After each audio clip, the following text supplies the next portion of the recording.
The Jacob Media Sports Network, in partnership with 97.3 ESPN, brings you the Mays and Eytan Show. Middays with Harry Mays and Eytan Shander. Now, it's the Midday Show with Harry Mays and Eytan Shander on 97.3 ESPN Radio. All right. What's wrong with you? I'm just thinking out loud right now. No, you weren't really doing anything out loud. Well, we can't hear your brain and the wheels inside your head. Silence over the air. If I'm not talking, right, that should be an indication that something's going wrong, on. Or something's going on. Something's very, very wrong. If you're not talking, I was trying to debate which way to go. All right, but I'll keep it on the level, on the surface here. With hey, camp is opening up today. And the Philadelphia Phillies won another baseball game. I mean, if you're not talking, I think we need to get the defibrillators out. You know what I mean? No, trust me. I was. There are things that are frustrating me that I was going to bring up because we bring up everything here. But I figured no, let's keep it focused because there are a lot of things that we're going to. This is going to be a very ambitious show, Harry. Ambitious. Yeah, I don't know. All right, if you I like knew that word. We didn't really talk about this ahead of time. I've been told I don't have a whole lot of ambition. I think you can be prodded into ambition. It's all about being motivated. Mm-hmm. And, listen, money motivates you, right? So, sometimes. Yeah, I think most times. It's rare that I've seen you turn money down. Well, it has to be the right amount. $25 for a Cameo app is No, different. I'm not doing that. Exactly. And did you see the poll results? Nobody else wants it either. Is that right? Yeah. Well, maybe we're asking the wrong people. Okay.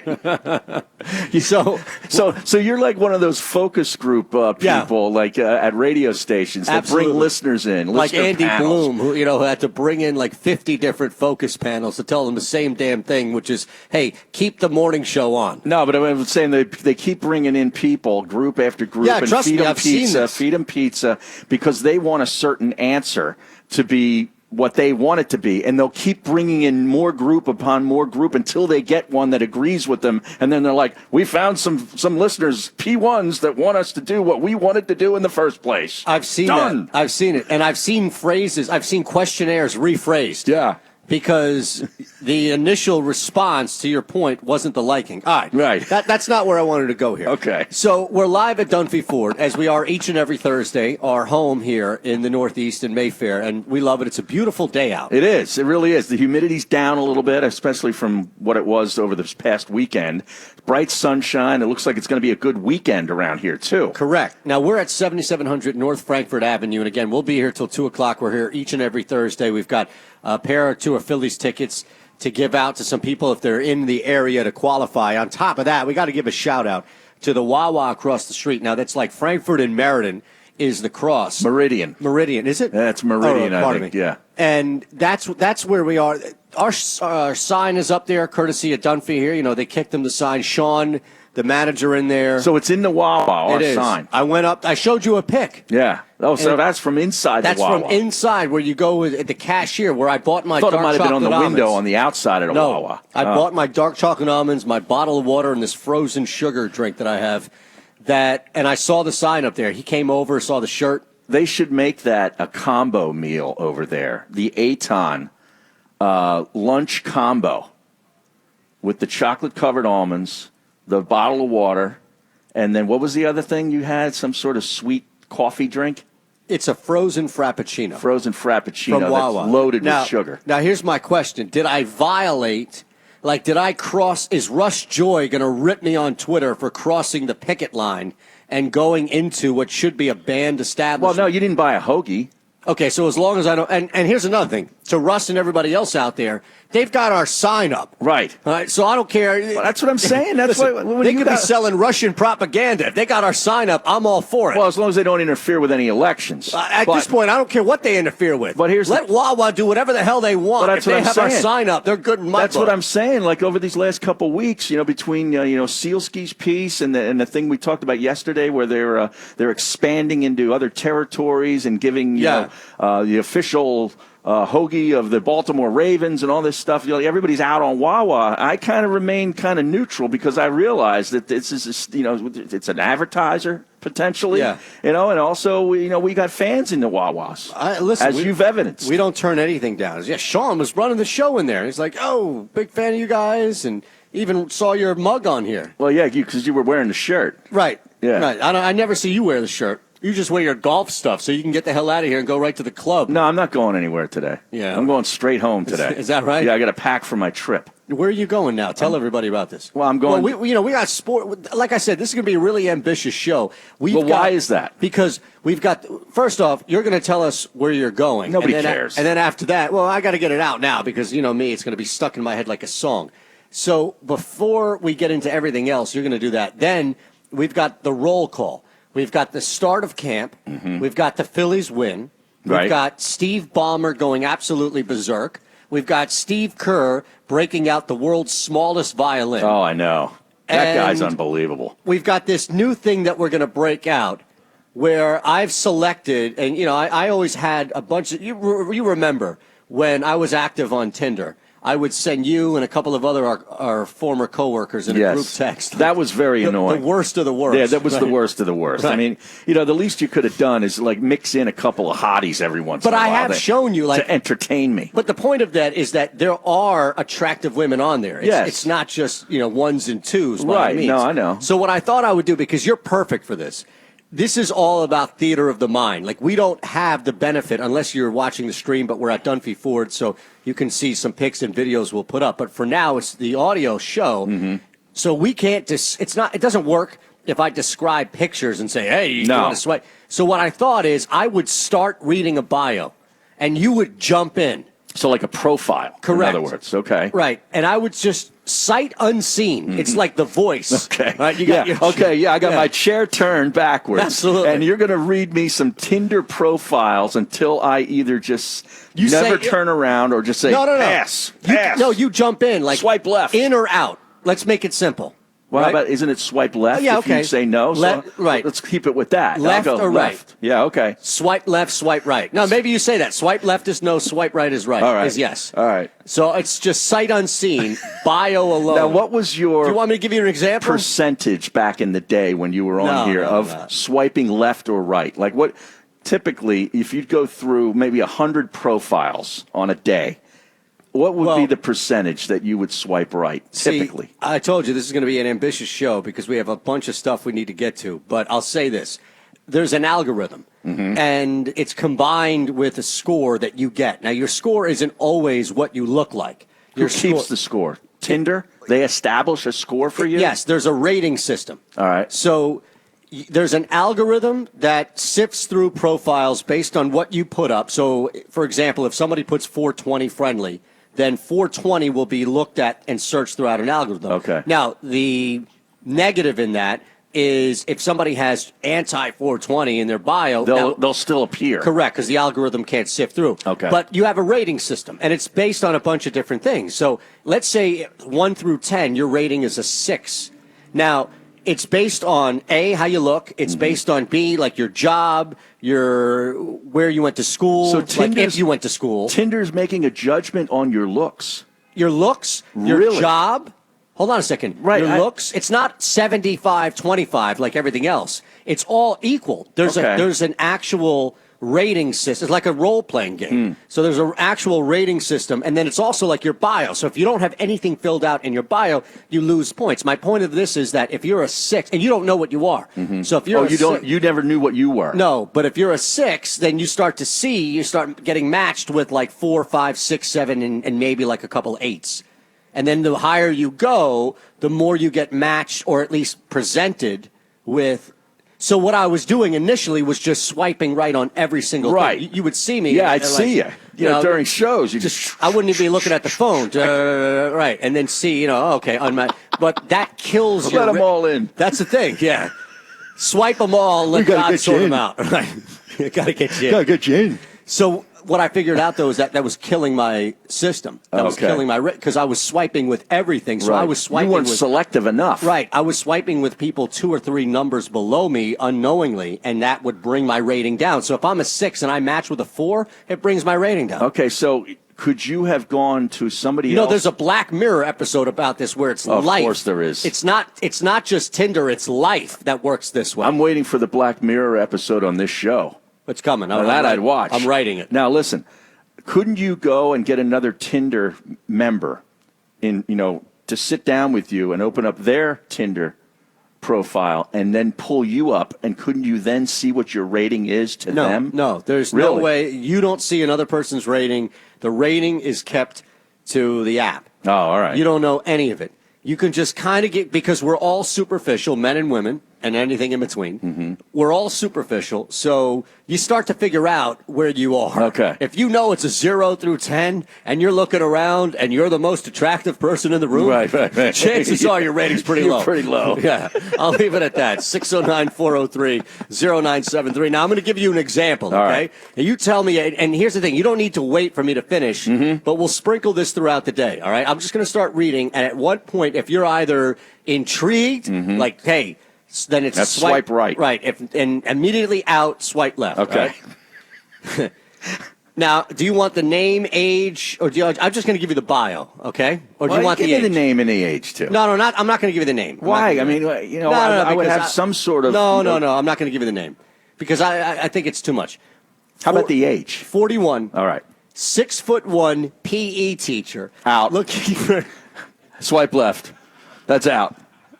Okay. That's out. All right. Okay. Now, camp has opened up.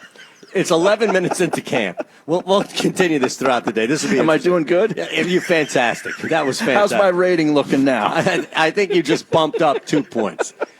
So, camp opens up, and there's nothing to talk about now until somebody gets hurt. Yeah. Like, really, unfortunately, when you've got 100 people that show up, that's why there are camp arms, right? Yeah. When you have 100 people that show up and you're basically a college football team for the next 2 or 3 weeks, nothing's going to happen except stay healthy. And then when somebody gets hurt, it's like, whoa, what's going on? And then to that point, Harry, somebody can sit out for a day or two and we'll still make it a mole, we'll make a mound out of a molehill. Mountain out of a molehill. Yeah. Mountain, sorry. Yeah, based on, it could be just the new phrase in sports of load management. Yes. But we might, say, hey, man, I heard he was gimping around a little bit in drills yesterday. He might have a hamstring issue or, that knee might be flaring up again. Right. All that kind Jason of stuff. Peters is going to be hurt the whole time. Carson Watch. had his brace on today. He didn't have it on yesterday. What's going on? Yeah, we're going to have to bring somebody in to talk about it. That's right. And bury that so bad. But I'll say this. While on the field, I get it. And this is unfortunate because the beat writers, the people that are down there that are charged with simply just reporting what they see and being paid to do and that. And tweet about it every 2 seconds. Are being treated like meteorologists that get stuff wrong, where it's like, how dare you misread something as unpredictable as the weather? Because your Doppler system doesn't work. Doppler can't even get balls and strikes right if it bounces first before home plate. Exactly. Now, here's the thing, too, because this sometimes gets to be so much of the same information. You and I being on Twitter all the time for the purposes of the show, and you follow all the same guys that cover the team, right? Yeah. Guys and gals, right? So they're all tweeting like live stuff of the practice. Deshaun just caught a Devontae 70-yard Maddox. bomb from Carson and, blew by so-and-so. Yeah. And then you'll get... But they're all paid to do it, man. I know, but you'll get like 9 tweets of that in succession. Well, whose fault is that? Yours? Because you follow everybody? That's my point. Is this the time where you sort of pare down who you follow that covers the team so you're just not inundated with, 10 times the same message every 10 minutes? Yeah, I mean, I would hate to go down the road of asking, who you start to whittle down, but I think that there are probably... Well, it's no disrespect. You follow them all back when the season starts. Oh, okay. For real. I'm so just saying during the camp and stuff. My thing is I'd probably forget to refollow. Right? Yeah.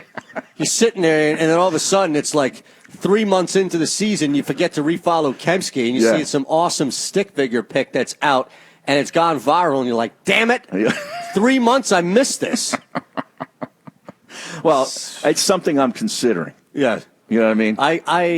I do it in spring training, too, with the Phillies. Do you really? Well, yeah. I don't mind that because, again, nothing really gets you as excited as NFL camp. And there was another video of Ben Simmons. Did you see yesterday? No, I purposely did not watch I've got to get that stuff off my timeline.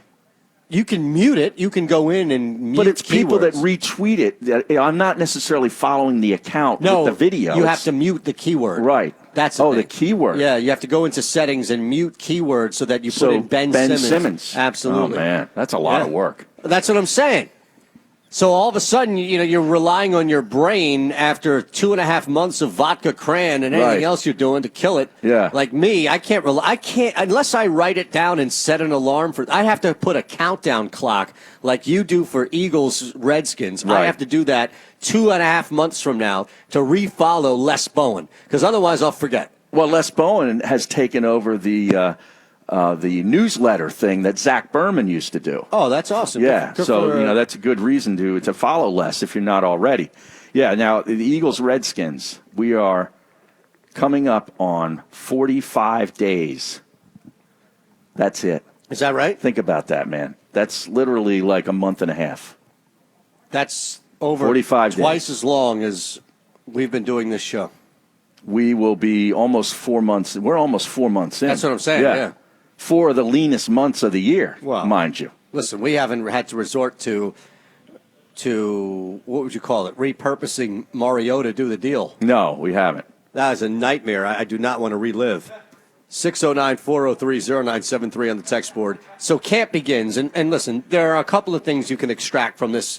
The obvious, of course, is to start to look at what you can take away from the guys on the field, and all the people we'll talk to, like Mike Kay is going to join us from NJ.com tomorrow at 12:30.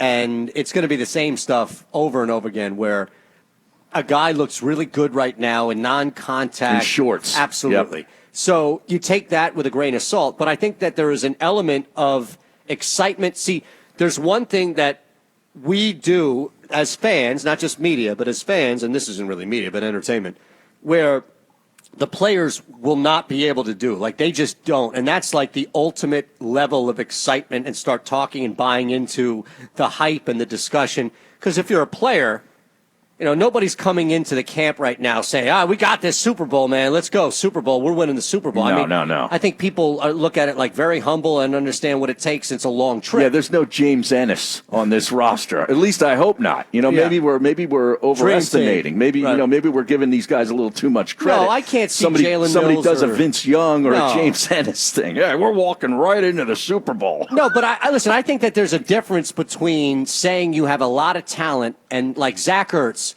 said, he's never played with this much talent before in his life. No, that's not saying Super Bowl, but that is a statement that has a lot of gravity to it because of who he is and because of what these Eagles teams that he's been on in the past have had. And like winning a Super Bowl? It's like, yeah, exactly. Like, dude, you're 2 years removed from winning a Super Bowl, and now you're saying that this team has the most firepower you've ever seen. That puts an amount of pressure on him and the rest of the team. And I think, to be fair to Ertz and others, that's my interpretation of it, is that is them acknowledging it.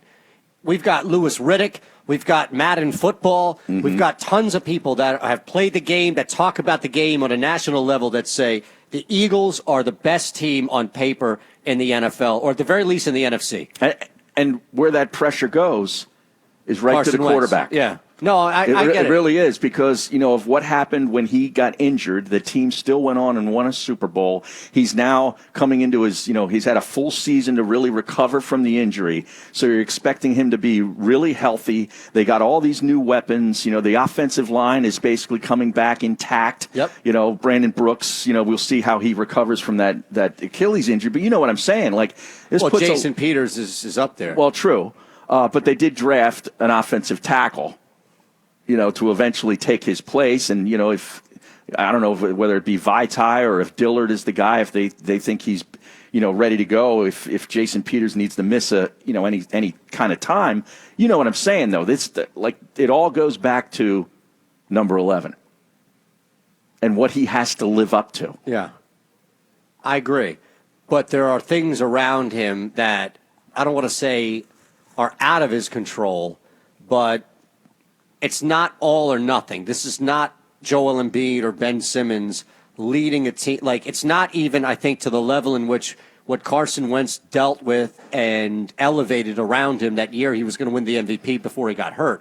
I think now there's as much pressure as there is on him. It's kind of weird. It's almost like an oxymoron, right? Because as much pressure as there is on him this year, it's almost like there's enough talent around him to take pressure off him. Okay, I get that. But then, does that make sense? Yeah, it does. Makes perfect sense. But then you go to the head coach, because the head coach who calls the plays is now tasked with trying to find a way to feed all these guys. You know what I mean? Yeah. Like it's like, how many touches can I get Deshaun this week? How many runs am I going to get, for Howard or, Miles Sanders? There's so many, guys on that team that can do things with the ball. You got to sort of make them all happy. Keep them all interested, and engaged. But that's the offense, isn't it? Yeah. When they're at best is when they spread. I mean, it's the whole thing that kind of popped last year when things weren't going well. If the team is 10-2, and somebody starts barking about not getting the football. Well, I mean, Deshaun is back. Now, he wasn't here for those years, hey, right? I heard from G. Cobb this morning on Fox 29 with me that Deshaun is a different guy, that he's changed, that he wants to be a new Deshaun, that he's a father now. Okay. A lot of factors involved to his maturity. I like believing in that.